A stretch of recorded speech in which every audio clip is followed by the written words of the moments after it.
लेकिन अब सोचने वाली बात यह है, कंप्रेसर सही है, रिले भी सही है, फिर भी ईसीएम रिले को ग्राउंड क्यों नहीं दे रहा?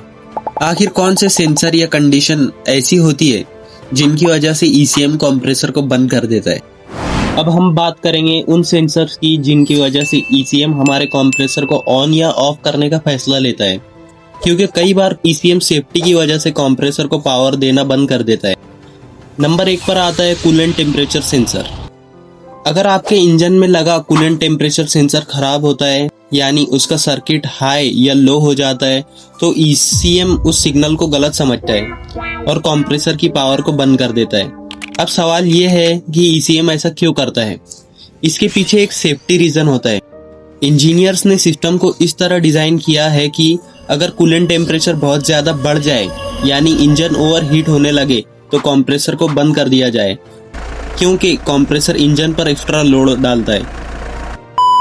अब आते हैं दूसरे सबसे इम्पोर्टेंट सेंसर पर, एसी प्रेशर सेंसर। इस सेंसर का काम होता है एसी सिस्टम के अंदर गैस प्रेशर की जानकारी ईसीएम तक पहुंचाना।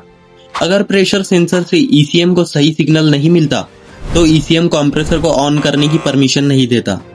अब कई बार टेक्नीशियन डायग्नोसिस के लिए प्रेशर सेंसर सिग्नल को चेक करते हैं। प्रेशर सेंसर में 3 वायर होती है। एक में 5 वोल्ट रिफरेंस सप्लाई आती है, दूसरी वायर ग्राउंड होती है और तीसरी वायर सिग्नल आउटपुट होती है।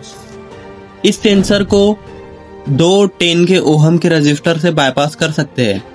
एक रजिस्टर को प्रेशर सेंसर सर्किट के ग्राउंड वायर पर और एक रजिस्टर को 5 वोल्ट रिफरेंस वोल्टेज की वायर पर लगा दीजिए और दोनों रजिस्टर के सिरों को सीरीज में ज्वाइंट करके सर्किट के आउट वायर में ज्वाइंट करने पर प्रेशर सेंसर बाईपास हो जाएगा और ईसीएम को सही सिग्नल मिलने लगेगा, तो कंप्रेसर रिले को ग्राउंड देना शुरू कर देता है और कंप्रेसर ऑन हो जाता है। लेकिन यहाँ एक बात समझना बहुत जरूरी है।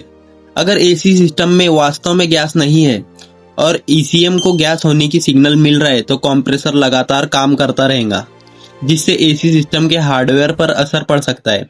इसलिए इस तरह की टेस्टिंग हमेशा डायग्नोसिस के लिए ही समझनी चाहिए।